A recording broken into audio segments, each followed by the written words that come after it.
제가 오늘은 참 오랜만에 책 얘기를 좀 하려고 하거든요. 요즘 굉장히 화제가 되고 있는 책이라는데요. 저는 몇 년 전에 얘기를 흘려 들었어요. 파리 대학의 토마 피케티하고 하버드 대학의 마이클 샌델하고 만나서 책을 한 권 같이 쓸 거다. 그래서 기대하고 있었는데 드디어 그 책이 나왔고 우리말로도 예쁘게 번역이 돼서 나왔습니다. 저는 우리말 제목이 참 그럴듯하다고 생각하는데요. 영어 제목은 뭐 그냥 equality, 그래서 평등이라 그랬는데 우리는 기울어진 평등 이렇게 조금 색깔을 약간 입혔는데 우리말 제목 좋은 것 같아요. 평등은 기울어지지 않은 상태를 표현하는 말인데 그것 자체가 기울어져 있다?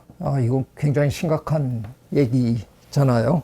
근데 이 책을 읽으신 분들이 조금 불편해하는 분들이 계시더라고요. 마이클 샌델 선생님이 조금 밀린 것 같다 이런 얘기를 하는 사람이 많아요. 뜻밖의. 처음에는 샌델 교수가 주로 질문을 하고 그러면서 이제 중반전으로부터는 피케티 교수가 이제 주로 질문을 하는, 그거는 이제 둘이 어느 정도 합의를 보고 한 것 같은데, 마이클 샌델 교수는 수업이 학생들 질문을 받으면서 또 다른 학생의 질문과 연결시켜주고 이러면서 수업을 진행하는 분이란 말이에요. 그래서 이 책에서도 보면 샌델 교수는 발언이 가끔 짤막짤막하기도 하고 흐름을 이어주려고 되게 애쓰고 뭐 그런 모습이에요. 그래서 그런 느낌이 드시겠지만 저는 뭐 오히려 샌델 교수의 느긋함 또는 배려 이런 게 오히려 느껴졌어요. 굳이 샌델 교수가 파리 피케티 교수 연구실을 찾아가서 만난, 저는 그거부터 벌써 샌델 교수가 배려했다는 생각이 들어요. 제가 기울어진 평등이라는 제목을 좋아하는 이유를 이제 슬쩍 이해하시겠죠?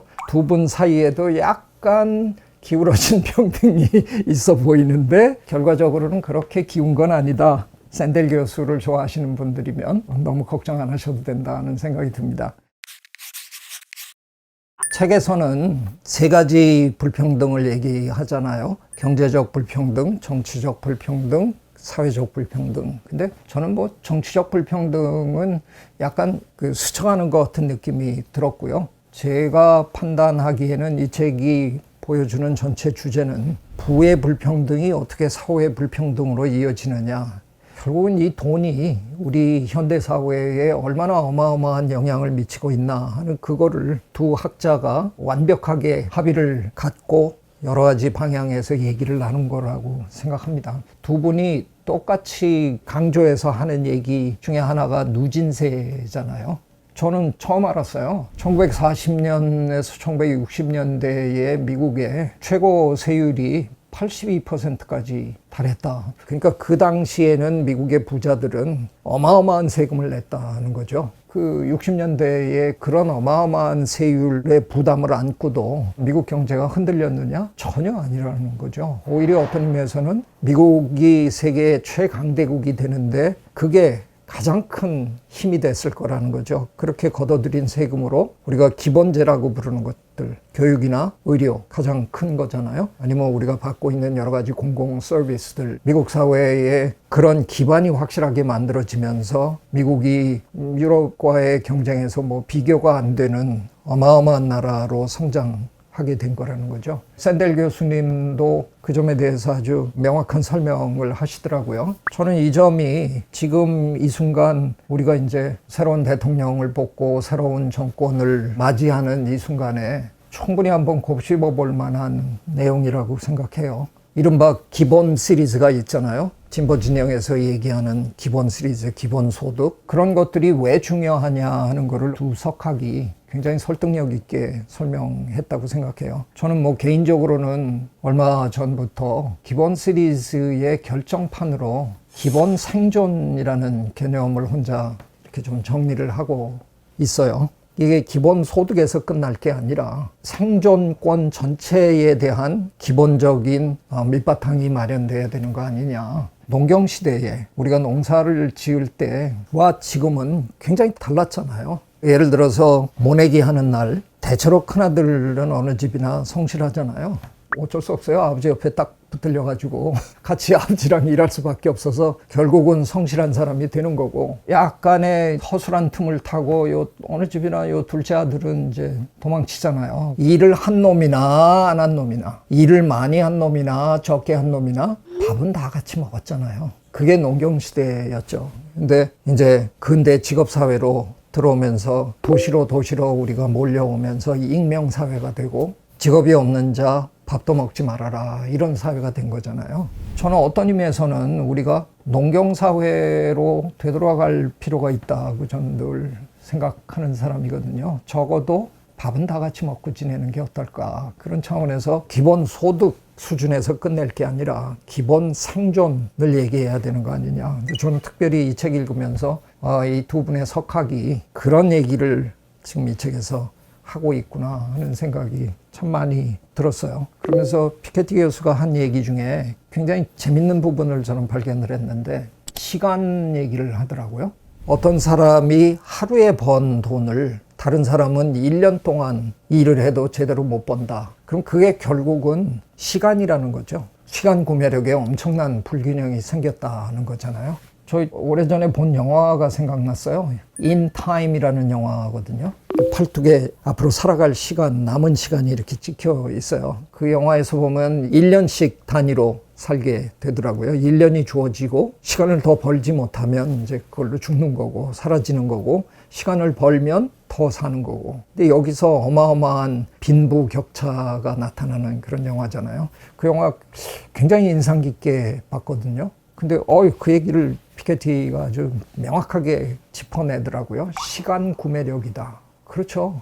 이게 결국은 보수의 차이라는 건 그 사람이 행복을 누릴 수 있는 시간 여유의 차이인 거잖아요.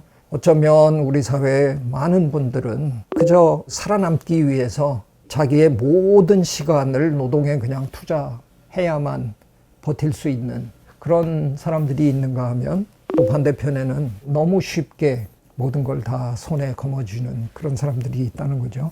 그거는 너무 불평등한 거다 하는 얘기를 이제 하는데 굉장히 저 가슴에 와 닿았습니다. 저는 샌델 교수가 대학 입시 추첨제를 얘기한 게 굉장히 인상 깊었어요. 하버드대 교수의 입에서 추첨하자, 그 얘기를 한다는 게 참 굉장한 용기라고 생각하거든요. 하버드대를 비롯해서 대부분의 아이비리그 대학들은 기부를 많이 한 사람의 자식들 편애합니다. 그거는 도와주기로 합의가 돼 있는 거고요. 그 다음에 졸업생들의 자식들 또 편애하기로, 그건 아무도 반발하지 않는. 근데 샌델 교수의 이제 주장은 지위가 계속 대물림 될 수밖에 없는 구도다. 그래서 아이비리그에 들어올 수 있는, 수학할 수 있는 능력을 인정받은 학생들 중에서는 그냥 제비뽑기 하자. 우리나라는 이미 시행하고 있잖아요. 수능제도. 수능이 수학 능력의 준말이거든요. 그 말을 그대로 풀었으면 공부할 수 있는 능력을 검증하는 제도예요. 근데 그거를 지금 줄 세우기의 수단으로 지금 쓰고 있는 게 문제죠. 흥미롭게도 샌델 교수의 발언을 보니까 1990년 무렵까지는 미국 정부의 교육 투자가 계속 상승하고 있었답니다. 그러다가 그 이후부터 어떤 여러 가지 이유로 그냥 멈췄다는 거죠. 그게 오늘날 미국 사회의 이런 여러 가지 부조리나 이런 힘든 이런 상황을 만들어낸 것 중에 하나다라고 판단하더라고요. 그러는 와중에 지금 대선 후보들이 또 그런 공약을 지금 막 발표하고 있더라고요. 이재명 후보는 서울대 10개 만들자 뭐 이런 걸 하고, 김문수 후보는 서울대와 다른 대학들의 공동 학위제를 주장하고, 비슷한 얘기들이에요. 우리도 교육이 바뀌어야 나라가 바뀔 수 있다 하는 거를 좀 이제는 실천에 옮기면 얼마나 좋을까, 그런 생각 참 책을 읽으면서 뼈저리게 했습니다. 저는 오래전부터 교육 대통령을 뽑아야 된다 하는 얘기를 제 신문 칼럼에 몇 차례 쓰면서 주장을 많이 했었어요. 그래도 다행스럽게 이번에 대선 후보들이 교육에 대해서 상당히 구체적인 이런 공약들을 내놔서 그런 대로 반가웠습니다. 저는 뭐 처음에도 얘기한 것처럼 이 두 분의 만남이 굉장히 기대가 많이 됐어요. 두 분이 만나서 얘기를 나눴다는 거, 그 사실 자체만으로도 저는 굉장히 소중한 경험이라고 생각하는데, 결국은 그래도 인류 사회는 지금 불평등이 굉장히 심한 것처럼 보이지만 사실 따지고 보면, 조금 긴 역사를 놓고 보면 우리는 그래도 계속 나아지고 있는 그런 상황이 아니냐. 우리가 봉건사회 때보다 지금 더 불평등한 건 아니지 않느냐 하는 거를 두 분이 다 배경으로 깔고 얘기를 하고 있으니까요. 저는 뭐 그런 점에서 어쩌면 선거를 앞둔 바로 이 순간 한 번쯤 읽어봐도 참 좋은 책이라고 생각합니다. 별로 두껍지도 않아서 충분히 빨리 읽으실 수 있을 것 같습니다. 이 책과 더불어 소개하고 싶은 책이 있는데요. 장하준 교수님 책입니다. 장하준 교수님 우리 한 2년 전에 우리 채널에 한번 오셨죠. 장하준 교수님 베스트셀러가 여러 권 있지만 이것도 국내에서 굉장히 많이 팔린 책인데, 그들이 말하지 않는 23가지라는 제목의 책입니다. 자본주의에 대해서 그들이 얘기하지 않는 그런 23가지다는 거죠. 제가 이 책을 알려드리고 싶은 이유는요, 피케티 교수를 세계적인 스타로 만든 책이 21세기 자본이라는 책이잖아요. 그 책이 2014년에 나왔거든요. 이 책이 2010년에 나온 책입니다. 이미 4년 전에 장하준 교수는 피케티 교수가 21세기 자본에서 주장하는 상당수의 그 키포인트들을 이미 이 책에서 짚고 있다는 점이 저는 굉장히 놀랍다고 생각합니다. 기본적으로는 마이클 샌델 교수님이나 토마 피케티 교수님이나 장하준 교수님이나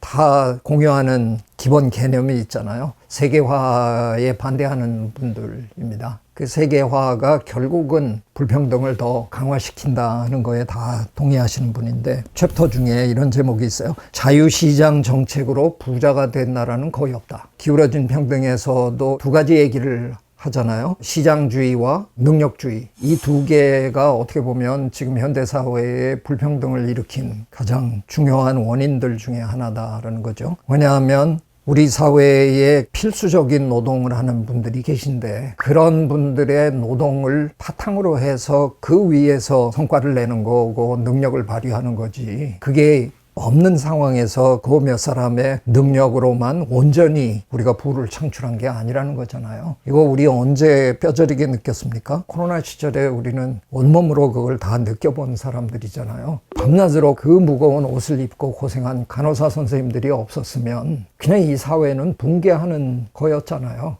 그리고 하루 종일 그 어려운 시기에 마스크 쓰고 집집마다 배달한 그 배달 요원들, 이런 분들이 없으면 우리 사회는 근본적으로 굴러갈 수 없다는 거죠. 그래서 그런 분들을 우리가 필수 노동자라고 부르잖아요. 그렇기 때문에 그런 분들의 노력을 제대로 평가해주는 사회 시스템이 필요하다는 겁니다. 그래서 두 분은 끝내 그거에 합의를 보잖아요. 노동의 존엄성이라는 데 합의를 보는 거 아니에요. 근데 그거를 어떻게 보면 장하준 교수님도 일찌감치 파악하고 있었다는 거예요. 또 하나의 챕터의 제목은 이런 게 있어요. 기회의 균등이 항상 공평한 것은 아니다. 기회를 균등하게 주는 것처럼 우리 사회가 보이지만 그게 끝내 결과적으로 평등을 이뤄내는 게 아니다라는 거죠. 저는 예전에 이 책을 읽었지만 이번에 다시 한번 읽으면서 요 제목은 다음번에 장하준 선생 만나면 바꾸라고 그래야 되겠다. 그래서 기회의 균등이 항상 공평한 것은 아니다 했는데, 읽어보면 사실 공평보다는 공정이 더 어울리는 표현입니다. 그래서 다음번 개정판에는 기회의 균등이 항상 공정한 것은 아니다로 바꾸라고 제가 제안을 한번 하렵니다.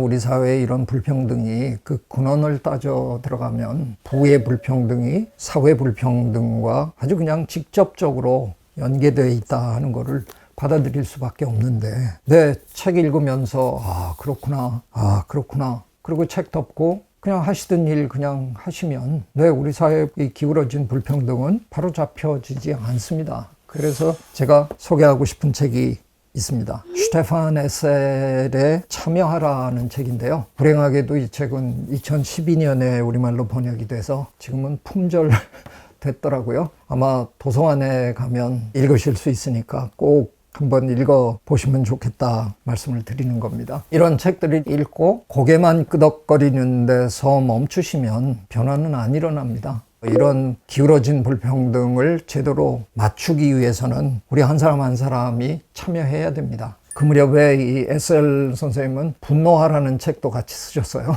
화내래요.